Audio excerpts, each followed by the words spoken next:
اعوذ باللہ من الشیطان الرجیم بسم اللہ الرحمن الرحیم الحمد للہ رب العالمین والصلاة والسلام علی اشرف الانبیاء والمرسلین وعلی آلہ الطیبین الاطہرین لا سیما بقیت اللہ فی الارضین روحی وارواح العالمین لہ الفدا واللعنۃ الابدیۃ علی اعدائهم من الآن الى قیام یوم الدین.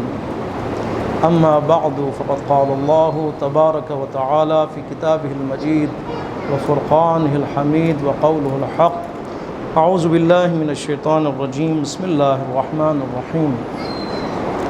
الذين آتيناهم الكتاب يتلونه حق تلاوته أولئك يؤمنون به ومن يكفر به فأولئك هم الخاسرون.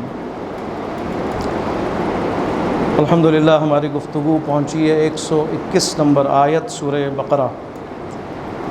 خداوند متعال ارشاد فرما رہا ہے وہ لوگ جنہیں ہم نے کتاب دی ہے، وہ لوگ جنہیں ہم نے کتاب جیسی نعمت و تحفہ عطا کیا ہے، یتلونہ حق تلاوتی، وہ تلاوت کرتے ہیں اس کتاب کی اس کی تلاوت کے حق کے ساتھ. اولئک یؤمنون بہ، یہ لوگ جو یہ کام کرتے ہیں، حق تلاوت ادا کرتے ہیں، فرماتے ہیں یہی لوگ اس قرآن پر بھی ایمان لائیں گے. اولئک یؤمنون بہ، جو بھی ایمان لے کے آئے، جو بھی مثلا بات ہو رہی ہے اہل کتاب کی، اہل کتاب یعنی حضرت موسیٰ علیہ السلام کی قوم یہودی، جو کتاب نازل ہو رہی ہے وہ تورات ہے. اگر یہ یہودی اپنی کتاب یعنی تورات کی تلاوت کریں اور تلاوت کا حق بھی ادا کریں تو اس کے بعد جو نتیجہ نکلتا ہے وہ بڑا ہی عجیب ہے. وہ کیا ہے؟ اصلاً وہ اپنے اس مذہب پہ قائم ہی نہیں رہ سکیں گے. اگر کوئی شخص، کوئی یہودی، کوئی عیسائی اپنے انجیل میں کی تلاوت کریں اور یہودی اپنی کتاب تورات کی تلاوت کریں اور تلاوت کے ساتھ حق تلاوت بھی ادا کریں، اب وہ بتائیں گے کہ حق تلاوت سے کیا مراد ہے. اگر کوئی ایسا کرے گا تو یقیناً وہ اپنے اس مذہب پر اور اپنے مکتب پر جو منسوخ ہے اس پر قائم نہیں رہ سکتا. وہ یقیناً اسلام کی طرف لوٹ کے آئے گا، وہ رسول اللہ کی طرف لوٹ کے آئے گا، وہ رسول کو اپنا امام ماننے لگے گا، وہ رسول کو اپنا رسول ماننے لگے گا، آخری نبی ماننے لگے گا، اس مکتب میں نہیں رہے گا جو منسوخ ہے. اس آیت کے سمجھنے کے لیے ضروری ہے کہ ہم دوبارہ جائیں پچھلی آیت کی طرف. پچھلی آیات میں جو موضوع سخن ہے وہ رضایت ہے. رضایت یعنی یہ یہودی چاہتے ہیں کہ ان کی رضایت حاصل کرے رسول خدا، رسول خدا ان کو راضی کرے. خداوند متعال نے کیا فرمایا؟ یا رسول اللہ آپ کبھی بھی ان یہودیوں کو راضی نہیں کر سکیں گے، یہ کبھی بھی آپ پر راضی نہیں ہوں گے، مگر کب؟ اگر آپ نے اپنے مکتب کو چھوڑ دیا پھر راضی ہوں گے، اپنے دین کو اگر چھوڑ دیا پھر یہ یہودی راضی ہوں گے. اس کے علاوہ کم قیمت پر کبھی راضی نہیں ہونے والے. یہ بات ہوئی تھی رضایت کے بارے میں، یعنی ان کی رضا، ان کی خوشنودی، ان کی خوشی کو کوئی انتہا ہے یا نہیں ہے. اسی آیت میں خداوند متعال نے 120 نمبر آیت میں یہ ذکر کیا کہ اگر اے رسول خدا اگر آپ ان لوگوں کی ہوس کی پیروی کریں گے، خواہشات کی پیروی کریں گے تو اس کے بعد کیا ہوگا؟ آپ کے لیے کوئی ولی اور نصیر نہیں ہوگا. اب ان دونوں کو آپ ملائیں، یعنی رسول اللہ کی رضایت انہیں نہیں چاہیے بلکہ رسول ان سے راضی ہوں، رسول اللہ ان کو راضی کریں. ہم بھی یہی چاہتے ہیں نا، رسول اللہ ہم سے راضی ہو، ہم ایسے، ہمارے اعمال ایسے ہوں، ہمارا کردار ایسا ہو کہ رسول اللہ ہم سے راضی ہو. ایک یہ ہے رضایت، یہ ہم چاہتے ہیں کہ وہ راضی ہوں. آیا یہاں پہ جو وہ کہہ رہے ہیں کہ رسول اللہ ہم سے راضی ہو یہی مراد ہے؟ نہیں، یہ مراد نہیں. ہم اور آپ جو رسول خدا اہل بیت کی رضا چاہتے ہیں کہ وہ ہم سے راضی ہوں، وہ کس بنا پر ہے، کس بنیاد پر ہے؟ وہ مکتبی بنیاد پر ہے، وہ عمل کی بنیاد پر ہے، وہ نظریے کی بنیاد پر ہے، وہ امام اور مامون حیثیت کی حیثیت سے یہ بات سامنے آتی ہے. لیکن جہاں پر وہ دشمن بن کر، یہودی دشمن بن کر رسول اللہ سے کہیں کہ آپ ہماری مرضی کے مطابق چلیں، یہاں پہ یہ بات نہیں ہے، یہاں پہ کوئی الگ بات ہے، یہاں پہ دشمنی ہے، یہاں پہ تنفر ہے، یہاں پہ خواہشات نفس ہے. دیکھیں خواہشات نفس ہے. جہاں بھی اگر کوئی خواہش نفس رکھنے والا، خواہشات پر چلنے والا، خواہشات کے دلدل میں پھنسا ہوا انسان اگر کسی کو کہے کہ مجھے راضی کریں، آیا یہاں پر یہ بالکل وہی بات ہے کہ ایک عام انسان، ایک مومن کہتے ہیں کہ امام ہم سے راضی ہو جائے، آیا یہ برابر ہو سکتے ہیں؟ برابر نہیں ہو سکتے۔ طاغوت اور دشمن اگر ہمیں کہیں کہ ہمیں راضی کریں، اس کا مطلب یہ دشمنی ہے، دشمنی، ہمیں بہکانا چاہ رہا ہے، ہمیں دور کرنا چاہ رہا ہے۔ ان کی رضایت جرم ہے۔ جہاں پر دینی بنیاد پر، محبت اور عشق کی بنیاد پر، معرفت کی بنیاد پر ہم کہیں کہ اے امام آپ ہم سے راضی ہوں، اے رسول آپ ہم سے راضی ہوں، ٹھیک ہے، تو وہ اس وقت یہ کیا ہے؟ یہ عبادت ہے۔ لیکن اگر یہ کہا جائے یا رسول آپ ہمیں راضی کریں کیونکہ آپ کی کوئی حیثیت نہیں ہے، تو وہاں پہ کیا یہ بات صحیح ہے؟ یہودی یہی چاہتے ہیں کہ نعوذ باللہ رسول اللہ کی، مسلمانوں کی، دین اسلام سے مربوط افراد کی کوئی حیثیت نہیں ہے، حیثیت ہماری ہے، ہمارے انڈر میں رہیں، ہمارے انڈر میں رہیں، ہمارے دباؤ میں رہیں، یہاں تک کہ ہمارے دین کو قبول کریں، یہاں تک کہ اپنے دین کو چھوڑ دیں، اسلام کو چھوڑ دیں۔ یہاں پہ منع ہے، یہاں پہ جرم ہے۔ جہاں پر خواہشات نفس رکھنے والے، ہوا و ہوس کے پجاری، وہ اگر آپ کو چاہیں کہ ان کی رضایت دیکھی جائے، ان کی خوشنودی دیکھی جائے، ان کے کہے پر زندگی گزاری جائے، یہ جرم ہے، نہیں کر سکتا، ایک مومن نہیں کر سکتا یہ کام، ان کے لیے ممکن نہیں ہے یہ۔ ہوا و ہوس، ہوا و پرست کا شکار شخص یا قوم یا ملت، ان کی پیروی نہیں کی جا سکتی کہ وہ خوش ہو جائے۔ کیوں؟ اس لیے کہ وہ اپنی زندگی پہ کبھی خوش نہیں ہوں گے۔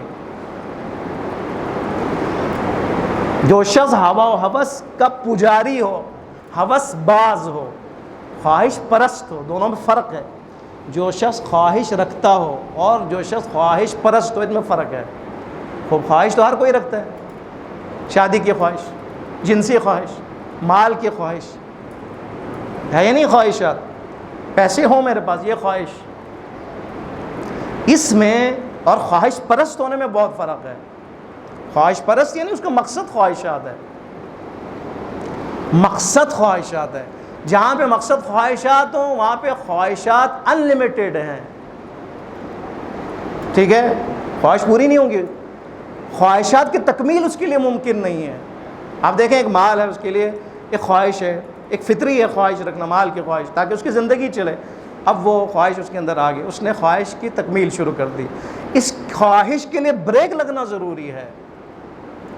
دین نے یہی سکھانا ہے ہم نے آپ کے، دین نے آ کے جو ہمارے نفس کو سنوارنا ہے اور تیار کرنا ہے، تربیت اسی لیے ان خواہش کے سمندر کو روکا جائے، اس خواہش کے آگ کو ٹھنڈا کیا جائے، یا اس کو لیول کیا جائے، اس کو برابر کیا جائے، اس کو تعدیل دیا جائے، اس کو مساوی حیثیت دی جائے۔ لیکن اگر انسان نکل جائے اس سے، طغیان کی طرف چلا جاتا ہے، طاغوت بن جاتا ہے۔ طاغوت ہے نا، دریا میں طغیانی آ جاتے ہیں نا، دریا میں کیوں طغیانی آ جاتی، کیا مطلب ہے؟ یعنی وہ پانی حد سے نکل جائے اور نکلنے کے بعد کھیتوں میں چلا جائے، گاؤں میں چلا جائے، شہروں میں داخل ہو جائے، اس کو کیا کہتے ہیں؟ طغیانی آ گئی دریا میں۔ انسان کا نفس طغیان اور طغیانی آ جاتی ہے، انسان طاغوت بن جاتا ہے۔ کب؟ جب انہیں خواہشات کو کنٹرول نہ کیا جائے۔ خواہشات کو جب کنٹرول نہ کیا جائے تب یہ خواہش پرست بن جاتا ہے۔ جب خواہش پرست بن جائے، خواہشیں اس کی تکمیل تک نہیں پہنچتی، ہر خواہش کے بعد اگلی خواہش، پھر اس کی تکمیل کے بعد اگلی خواہش، اس کے بعد اگلی خواہش، پھر یہ سلسلہ ختم نہیں ہوتا۔ اپنے بارے میں یہ خوشنود نہیں ہوتا، اپنے بارے میں راضی نہیں ہوتا، اپنے بارے میں یہ ٹھنڈا نہیں ہوتا، اس کا پیٹ نہیں بھرتا، جتنا مرضی اس کے پاس پیسے ہوں، بینک بیلنس ہو، جس کا ہے نا، ہمارے سیاستدانوں میں کتنے ایسے جن کے باہر اور اندر پیسوں سے بھرے ہوئے، پتہ نہیں دنیا میں کون سواں یہ پیسوں والا شخص، لیکن ابھی بھی کیا ہے، اس کا یہ ہوس سے پیسہ پورا نہیں ہو رہا، خواہشات پوری نہیں ہو رہی۔ پاکستان دلدل میں چلا گیا، پاکستان کی تباہی ہو گئی، لیکن پھر بھی ان کا پیٹ نہیں بھر رہا۔ کیوں ہے؟ خواہش پرست ہیں وہ۔ پہلی شادی ہو گئی، دوسری شادی ہو گئی، تیسری شادی ہو گئی، چوتھی شادی ہو گئی، اس کے بعد جو ہے نا پھر وہ دوبارہ سلسلہ جاری ہے اور چلا گیا حرام کی طرف۔ یہ کون ہے؟ خواہش پرست ہے۔ اور کبھی کبھی انسان کہاں چلا جاتا ہے؟ دینی معاملات میں بھی وہ خواہش کا شکار ہو جاتا ہے، دین کو استعمال کرتا ہے، قرآن کو استعمال کرتا ہے اپنے خواہشات کی تکمیل کے لیے۔ ہوتا ہی نہیں ہوتا۔ وہ علماء کہ جو قرآن کو پیسوں کے لیے، شہرت کے لیے، مقام کے لیے، منزلت کے لیے، جو بھی مذہبی شخصیت ہو، وہ کون ہے؟ خواہش پرست ہے وہ، بے شک وہ قرآن کے ذریعے ہو، یضل بہ کثیرا ویہدی بہ کثیرا۔ ہاں، قرآن بہت سو کی ہدایت کرتا ہے اور بہت سو کی کو گمراہ کرتا ہے۔ قرآن کیسے گمراہ کرتا ہے؟ قرآن اسی طرح گمراہ کرتا ہے، جب انسان قرآن کی طرف آئے لیکن اس کا ذہن مادی ہو، یہ گمراہی ہے۔ اس لیے کیا کہتے ہیں؟ اعوذ باللہ من الشیطان الرجیم پڑھو، مستحبات میں سے قرآن پڑھنے سے پہلے اعوذ باللہ من الشیطان الرجیم۔ انسان کے ذہن میں سوال آتا ہے نا، قرآن اللہ کی کتاب، بسم اللہ کافی ہے، شیطان، ہاں یہی تو بات ہے کہ قرآن کے ذریعے سے پروردگار عالم انسان کو گمراہ کرتا ہے، جب قرآن معاش کا ذریعہ بن جائے، جب یہ قرآن اپنی خواہشات کی تکمیل کا ذریعہ بن جائے۔ ہوا ہے؟ تورات کیوں منحرف ہوا ہے؟ تورات میں تحریف کیوں ہوئی ہے؟ انجیل میں تحریف کیوں ہوئی ہے؟ کنہوں نے کی ہے؟ علماء نے کی ہے نا، علماء بنی اسرائیل نے کی ہے، علماء نصارہ نے کی ہے نا، علماء نے کی ہے۔ کیوں کی ہے؟ خواہشات کی تکمیل، کہ ہمارا دین رہے۔ منسوخ ہو گیا نا تمہارا دین، پھر کیوں رہے؟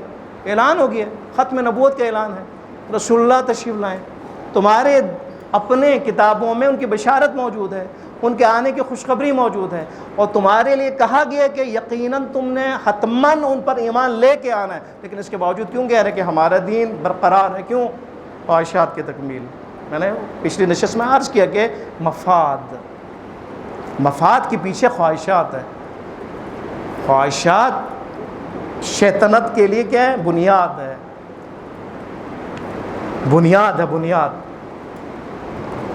اسی لیے فرمایا کہ کوئی بھی شخص جو ہوا پرست ہو، خواہشات پرست ہو، خبردار اے رسول خدا، اے میرے رسول، ان کی اتباع نہ کرنا۔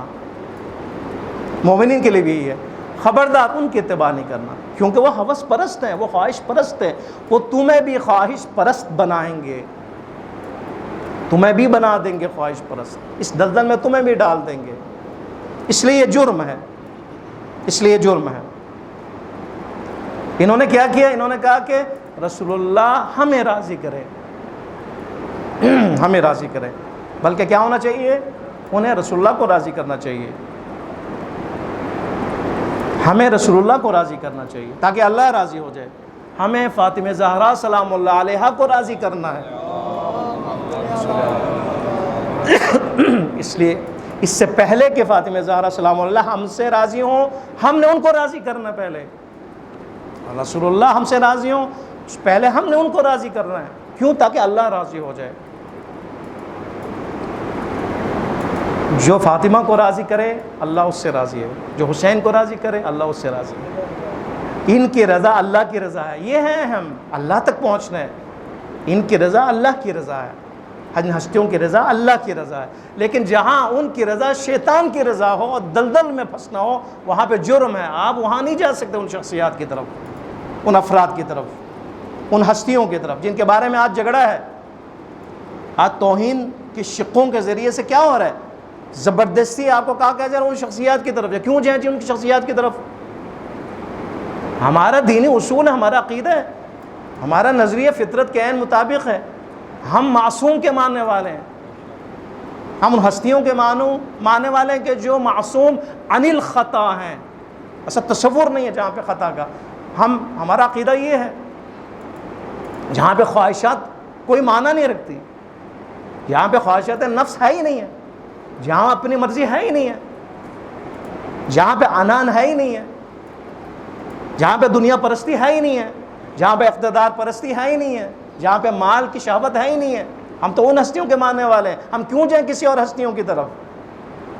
آپ کو مبارک ہو، آپ کا راستہ مبارک ہو، لیکن بہترامی نہیں کرنی، یہ ہم بھی مانتے ہیں، بہترامی نہیں کرنی۔ ہاں، جو بہترامی کرتے ہیں وہ غلط کرتے ہیں، اور جو کرتے ہیں وہ بھی ان کے اپنے ہیں، جن کو جو زر خرید ہیں، جن کو چینل دیے گئے ہیں، جو بہت سے بڑے مغربی ملکوں میں بیٹھ کر فرقواریت کو ہوا دیتے ہیں، شخصیت کشی کرتے ہیں، بہترامی کرتے ہیں، اور بہت سے جو ہے انجانے میں بے حرمتی کرتے ہیں۔ یہ نہیں ہونی چاہیے۔ رہبر معظم انقلاب کا فتویٰ موجود ہے کہ کسی بھی شخصیت کی بہترامی نہیں کرنی۔ 121 آیت کو سمجھنے کے لیے کچھ عرائض ضروری تھے۔ کیا فرمایا؟ الذین آتیناہم الکتاب یتلونہ، وجہ کیا ہے کہ یہ چاہتے ہیں کہ رسول اللہ ہم سے راضی ہوں، اور ان کی جو رضا ہے، ان کی جو خواہش ہے، ان کی تکمیل ممکن نہیں ہے، انلمیٹڈ ہے، کیونکہ خواہش پرست ہے نا۔ رسول کو آج کچھ کہیں گے، رسول مانیں گے، اگلا مطالبہ آئے گا، پھر اگلا مطالبہ آئے گا، اگلا مطالبہ آئے گا، آخری مطالبہ کون سا ہوگا؟ یا رسول اللہ آپ دین اسلام سے ہی ہٹ جائیں۔ کیوں ہو رہا ہے یہ؟ کیا وجہ ہے؟ یہاں تک کیوں پہنچے؟ اسی کو بیان کر رہا ہے یہ آیت، 121 نمبر آیت۔ وہ لوگ کہ جن کو ہم نے کتاب دی ہے، جن کو ہم نے کتاب دی ہے، اگر وہ اس کتاب کی تلاوت کا حق ادا کریں، یہ ہمارے لیے درس ہے، حق ادا کریں تو حق ادا کرنے کا نتیجہ یہ نکلے گا، یہ قرآن کی طرف آئیں گے۔ اگر یہودی علماء ہوں یا غیر علماء ہوں، اگر تورات کی تلاوت کریں، تلاوت کی بات ہو رہی ہے، ایسا نہیں کہ وہ تلاوت بالکل نہیں کرتے، کہہ رہے ہیں تلاوت کرنے کے بعد حق تلاوت ادا کر رہے ہیں، نہیں آ رہا، یہ بہت اہم ہے۔ ہم قرآن کی تلاوت کرتے ہیں نا، یہاں پہ کافی ہے نہیں ہے، حق تلاوت ضروری ہے۔ فرماتے ہیں کہ یہ سارا مسئلہ، یہ سارا جو وائرس آیا ہوا ہے، اور رسول اللہ سے جو جنگ ہے ان کی، اور رسول اللہ کو مغلوب کرنا چاہ رہے ہیں، بجائے کہ رسول اللہ کی خوشنودی چاہیں، رسول اللہ سے مطالبہ ہی ہو رہا ہے، یا رسول اللہ ہماری رضایت آپ چاہیں، ہمیں جلب کریں اپنی طرف۔ اس کی وجہ کیا ہے؟ اس کی وجہ یہی ہے کہ انہوں نے قرآن کی، انہوں نے تورات کی، اور دوسروں نے انجیل کی تلاوت کی ہے، لیکن حق کی تلاوت ادا نہیں کی۔ اگر کرتے تو رسول اللہ کی نبوت کی طرف آتے، قرآن کی امامت کی طرف آتے، وہاں پہ نہ ٹھہرتے، منحرف نہ ہوتے۔ یہ فرمانا چاہتے ہیں وہ لوگ کہ جنہیں ہم نے کتاب عطا کی ہے، یتلونہ، وہ تلاوت کرتے ہیں اس کی، حق تلاوتی، حق کی تلاوت کے ساتھ، اولئک یؤمنون بہ، وہی لوگ ہیں کہ وہ ایمان لائیں گے۔ بہ کی ضمیر یا رسول خدا کی طرف جا رہی ہے یا قرآن کی طرف جا رہا ہے۔ جو حق کی تلاوت ادا کریں گے، جو یہودی چاہے علماء ہو غیر علماء ہو، اگر حق کی تلاوت ادا کریں تو وہ یؤمنون بہ، رسول اللہ پر ایمان لائیں گے، مطالبہ نہیں کریں گے، دھرنا نہیں دیں گے، مذمت نہیں کریں گے، آئیں گے اس مکتب کی طرف، جذب ہوں گے اس مکتب کی طرف۔ الہی کتاب ہے نا تورات، تو یہ نہیں ہو سکتا کہ آپ تورات جو الہی کتاب ہے اس کی طرف آئیں اور وہ کتاب آپ کو کہیں اور لے جائیں، نہیں ہو سکتا یہ۔ اولئک یؤمنون بہ، وہ لوگ ہیں کہ جو اس پر ایمان لائیں گے، اللہ کی کتاب پر، قرآن پر، رسول اللہ کی نبوت پر ایمان لے کے آئیں گے۔ وَمَن یکفر بہ، اور جو بھی اس کا انکار کریں گے، جو بھی تورات کا انکار کریں گے، تورات کا انکار سے مراد یہاں کیا؟ عملی ہے، یعنی حق تلاوت ادا نہیں کریں گے، فَأُولَئِكَ هُمُ الْخَاسِرُونَ، یہ لوگ نقصان میں ہے، یہ لوگ نقصان میں ہے، نقصان میں ہے۔ وَالْعَصْرِ إِنَّ الْإِنسَانَ لَفِي خُسْرٍ، انسان خسران میں ہے، کبھی کاروبار خسران میں ہے، کبھی ہمارا معاملہ خسران میں ہے، کبھی ہمارا کی تجارت خسران میں ہے۔ یہاں پہ بڑی ہمیں فکر ہوتی ہے، بڑی ٹینشن ہوتی ہے۔ انسان خسران میں ہے، انسان نقصان میں ہے۔ کب ہے؟ کہ جب یہ انسان حق تلاوت ادا نہ کرے۔ آئے امام صادق علیہ السلام کی طرف جاتے ہیں۔ آپ نے ایک روایت ہے جو تفسیر المیزان میں بھی ہے، تفسیر البرہان میں بھی ہے۔ یہ ظاہراً آپ سے سوال ہوا کہ اس آیت میں حق تلاوت سے کیا مراد ہے، تو امام نے فرمایا حق تلاوت سے کیا مراد ہے۔ جاننا چاہتے ہیں نا آپ؟ قرآن کی تلاوت کرتے ہیں، قرآن کی تلاوت کا حق ادا کیسے ہوگا؟ بہت سی جلدی مختصراً عرض کروں۔ فرماتے ہیں یرتلون آیاتہ ویتفقہون بہ، 8 حق بیان ہوئے، یا آپ کہیں کہ آداب فہم قرآن 8 ہے، یا آپ کہیں آداب تلاوت قرآن 8 بیان ہوئے۔ اگر یہ اس ادب کا خیال رکھا جائے تو آپ نے ادا کیا، حق ادا کیا ہے، قرآن کا حق ادا کیا ہے۔ حقوق ہے نا، والدین کے حقوق، میاں بیوی کے حقوق، ہمسائے کے حقوق، قرآن کے بھی حقوق ہیں۔ قرآن کے 8 حقوق بیان کیے ہیں، اور اس کو آپ ایک اور عنوان سے جو ہے وہ سمجھ سکتے ہیں وہ کیا ہے؟ آداب تلاوت قرآن. آپ فرماتے ہیں یرتلون بآیاتہ، پہلے کہ اس کو ٹھہر ٹھہر کے پڑھیں. وہ ترتیل کے ساتھ پڑھتے ہیں اس آیات کو، قرآن کی آیات کو ترتیل اور ٹھہر ٹھہر کے پڑھتے ہیں، جلد بازی نہیں کرتے. وَيَتَفَقُّونَ بِهِ وَيَتَفَقَّهُونَ بِهِ، اور اس میں تفقہ کرتے ہیں، سوچتے ہیں، تدبر کرتے ہیں، سمجھنے کی کوشش کرتے ہیں. وَيَعْمَلُونَ بِأَحْكَامِهِ، اور اس کے جو احکام ہیں، خدا کی طرف جو آرڈرز ہیں، اس پر عمل کرتے ہیں. کتنے ہو گئے؟ 3 ہو گئے. چوتھا وَيَرْجُونَ وَعْدَهُ وَيَخَافُونَ وَعِيدُهُ، وعد اور وعید. وعدہ ہے، ایک وعید ہے. وعدہ یعنی خوشخبری، وعدہ دینا جنت کے بارے میں، خوشی کا وعدہ. وعید کہتے ہیں برا وعدہ. وعدہ یعنی جنت کے لیے وعدہ، خوشخبری. وعید یعنی جہنم کے لیے وعدہ. ہاں، ان کو جہنم میں ڈالا جائے گا، وعدہ کیا خداوند متعال نے، وعدہ کیا ہے، عہد کیا ہے. فرماتے ہیں وَيَرْجُونَ وَعْدَهُ، جہاں جہاں پہ قرآن نے وعدہ دی ہے، جہاں جہاں بشارت دی ہے، جہاں جہاں جنت کا تذکرہ ہے، وہاں پہ امیدوار ہوتے ہیں، امیدوار ہو جاتے، خوش ہو جاتے ہیں. وَيَخَافُونَ وَعِيدَهُ، جہاں جہنم کی بات ہو رہی ہے وہاں پہ یہ کیا ہو جاتے ہیں؟ خوف میں مبتلا ہو جاتے ہیں. وَيَعْتَبِرُونَ بِقِصَصِهِ، جہاں جہاں پر داستان ہے، قصہ ہے، حضرت یوسف کا قصہ، جالوت و طالوت کا قصہ، حضرت یوسف علیہ السلام اور بھائیوں کے حسد کا قصہ، اور اسی طرح کے بے شمار قصے، وہاں عبرت لیتے ہیں، درس لیتے ہیں، درس لیتے ہیں. یوسف سلام اللہ علیہ اور ان کے بھائیوں کے قصے سے درس لیتے ہیں کہ یہ خبردار، اگر تم اکیلے ہو، تمہارے بھائی بھی تمہارے دشمن ہوں گے، کوئی تمہارا کچھ نہیں بگاڑ سکتا اگر اللہ تمہارے ساتھ ہو. اللہ پر اگر توکل ہو، اللہ پر بھروسہ ہو، اگرچہ تمہیں کنویں میں ہی کیوں پھینک نہ دیا ہو اور تمہارا بچپنے کا عالم ہو، وہاں پہ بھی خدا تمہیں نہ صرف نجات دے گا بلکہ وہ خدا تمہیں تخت پر بھی بٹھا دے گا، حکومت تک بھی لے کے آئے گا. خبردار، کسی بھی اجنبی نامحرم کے ساتھ اکیلا اور تنہائی میں نہیں رہنا، لیکن اگر کوئی ایسا حملہ ہوا تو فرار کرنا ہے. اگر تم نے فرار اختیار کیا تو خداوند متعال تمہیں عزت سے سرفراز فرمائے گا. یہ عبرت ہے، یہ عبرت ہے.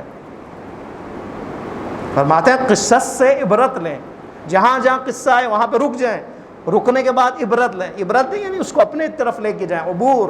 عبرت عبور سے، معبر پل کو کہا جاتا ہے نا، پل کو. پل کا کیا کام ہے؟ پل میں آپ نے کھڑے نہیں ہونا ہوتا، پل پہ رہائش اختیار نہیں کرنی ہوتی، پل پہ چڑھنا ہے، گزرنا ہے، اس طرف پہنچنا ہے. پل صرف واسطہ ہے. عبرت اس سے عبور اور معبر سے ہے. یعنی جس قصے کو آپ نے سن لیا ہے، طالوت اور جالوت کا قصہ، مثلا طالوت اور جالوت، وہاں پر جو مین ہیرو ہے وہ کون ہے؟ حضرت داؤد. جالوت آپ سمجھے آج کل سپر پاور، جن کے پاس بہت بڑی ٹینکیں، سب کچھ ہے، اس زمانے کا پورا جدید ساز و سامان موجود ہے. طالوت کا لشکر ڈنڈوں کے ساتھ لشکر، گلیلوں کے ساتھ لشکر، ننگے پاؤں لشکر. داؤد اسی لشکر کا ایک جوان جو چرواہا ہے لیکن ایمان سے لبریز ہے. آپ نے پڑھا ہے یہ داستان تفصیلاً موجود ہے کہ خداوند متعال نے ان کا امتحان لیا. انہوں نے کہا خدایا ہمارا گھر بار خطرے میں، سب کچھ خطرے میں، یہ تو ہمیں گھروں سے نکال رہے ہیں، کیا کیا جائے؟ ہمیں ایک لشکر دیا جائے، ہمیں ایک کمانڈر دیا جائے. خداوند متعال نے کہا یہ لو، دیکھ لو، کمانڈر دوں گا. آیا ساتھ دو گے نہیں دو گے؟ بہت مشکل ہے کمانڈر. کہا دیں گے. تو کہا یہ لو طالوت تمہارا کمانڈر. طالوت کو تمہارا کمانڈر بنا دیتے. اس کے بعد یہ لشکر چلا، چلتے چلتے پھر اس کے بعد ایک نہر پہ آئے. نہر پہ پیاس کی شدت ہے، پیاس لگی ہے. خداوند متعال نے کہا خبردار پانی نہیں پینا، پانی پیو گے تو پیٹ بھرے گا، پیٹ بھرے گا تو سست ہو جاؤ گے. یہ ہمارے لیے ایک درس ہے.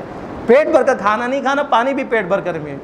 ہم تو سونے سے پہلے سب کچھ کرتے ہیں اور یہ بھی انتظار کرتے ہیں صبح نماز کے لیے ہم اٹھ جائیں گے. نہیں اٹھیں گے. اس کا اثر ہے، جسم کے لیے اثر ہے. اس لیے کہا جاتا ہے جلدی کھاؤ، کم کھاؤ، تاکہ صبح نماز تہجد کے لیے کم از کم، نہیں تو نماز فجر کے لیے اول وقت میں اٹھ جاؤ. خبردار پانی نہیں پینا. ہاں پینا تو ایک چلو کے علاوہ آپ نہیں پی سکتے. کہا اچھا. اکثر نے پیٹ بھر کر پیا، لشکر سے خارج ہو گئے. آگے یہ لشکر گیا. پھر جو ہے نا بہت سے افراد نے کہا خدایا یہ ہمارے بس کی بات نہیں ہے. ایک گروہ نے کہا کہ دیکھیں کم من فئۃ قلیلۃ غلبت فئۃ کثیرہ، اسی لشکر میں تھکے ہوئے کچھ لوگوں نے جو قلت میں تھے، ان کا ایمان آپ دیکھیں، ان سے کہتے ہیں کہ دیکھو ہمیں صبر کرنا ہے، ہمیں ثابت قدمی، ہم نے آج سپر پاور کا مقابلہ کرنا ہے، خبردار ثابت قدمی ضروری ہے. خداوند متعال قلیل کو کامیابی دے سکتا ہے کثرت کے اوپر. یہ ان کا ایمان تھا، انہوں نے اعلان بھی کیا. اسی لشکر میں داؤد تھے، وہ جو بعد میں پیغمبر بنے، ان کے بیٹے سلیمان علیہ السلام جنہوں نے سب سے بڑی حکومت کی. یہ داؤد، انہوں نے ایک کنکر لیا، ایک پتھر لیا اور بسم اللہ کہ جب مارا، جالوت جو ان کا سپر پاور فوج کا کمانڈر تھا، کمانڈر ان چیف تھا، یہ پتھر گیا اس کے ماتھے کے اندر اور سر سے اندر داخل ہو کر اس طرف نکل گیا. یہ گرا، اس کے گرتے ہی سب کے حوصلے پست ہو گئے. جیت گئے، سپر پاور سے جیت گئے. یہ قصہ ہے ہمارے لیے، لیکن اس میں عبرت موجود ہے. کیا عبرت موجود ہے؟ کم ہو پھر بھی تمہارے اندر پاور ہے اور قدرت ہے، اس لیے کہ تمہارا تعلق سپر پاور سے ہے. یہ ہم نہیں دیکھتے، ہم کہتے ہیں وہ سپر پاور ہے، ہم نہیں دیکھتے وہ اللہ سپر پاور ہے، وہ اللہ قدرت دینے والا ہے، وہ اللہ جو ہے وہ طاقت دینے والا ہے، وہ اللہ جو ہے وہ ایمان دینے والا ہے، وہ اللہ ثابت قدم رکھنے والا ہے، وہ اللہ کہ جو آپ کو سب کچھ دینے والا ہے. یہ ہم نہیں دیکھتے. یہ ہے فرماتے ہیں اگر حق کے تلاوت قرآن اگر ادا کرنا ہے، ترتیل کے ساتھ قرآن پڑھو، تفقہ کے ساتھ قرآن پڑھو، احکام پر عمل کرو. وعدہ جہاں پر ہے، بشارتیں، وہاں پہ خوش ہو جاؤ، امیدوار ہو جاؤ، نا امیدی ختم ہونی چاہیے. اور جہاں پر وعید ہے، جہاں پر جہنم کا تذکرہ ہے، وہاں پہ تمہارے اندر خوف پیدا ہونی چاہیے. اور اس کے بعد قصص اور داستان ہے، ان سے عبرت لو، درس لو. وَيَأْتَمِرُونَ بِأَوَامِرِ وَيَنْتَهُونَ بِنَوَاهِ، اور جہاں پر تمہیں حکم دیا گیا ہے اس حکم پر عمل کرو، اور جن جن کاموں سے، حرام کاموں سے تمہیں روکا گیا ہے اس سے رک جاؤ. یہ اگر 8 کام تم نے کیے تو تم نے حق کی تلاوت ادا کی ہے. اگر تم نے حق کی تلاوت ادا کی ہے تو پھر خواہشات کے اسیر کیسے ہو جاؤ گے؟ نہیں ہوگے خواہشات کے اسیر. حق پرست بن جاؤ گے، شہوت پرست نہیں بنو گے، خواہشات پرست نہیں بنو گے. جو قرآن کا شاگرد بنے اور حق قرآن، حق تلاوت قرآن ادا کرے، وہ خواہشات کے دلدل میں نہیں پھنستا، وہ خدا کے عشق کے سمندر میں جا کر گرتا ہے. پروردگار کے عشق کے، پروردگار کے محبت کے اس لہروں میں وہ چلا جاتا ہے. اس قرآن کے ذریعے جائے گا، اس قرآن کی معرفت کے ذریعے جائے گا، ان قصوں کے ذریعے جائے گا، ان داستانوں کے ذریعے جائے گا، ان عبرتوں کے ذریعے جائے گا، ان فکر و تفقع کے ذریعے آپ جائیں گے. قرآن کو سیریس لینا ہے ہم نے. اگر ہم نے اپنے آپ کو بدلنا ہے تو قرآن ہے کہ جس نے بدلنا ہے. یہ قرآن ہے کہ جس کے ذریعے سے معصوم ہے. وہ تو عصمت کبریٰ پر ہے نا، تو جو ان کے ماننے والے ہیں ان کو عصمت صغریٰ پہ تو ہونا چاہیے نا. حیا کی حفاظت تو ضروری ہے نا.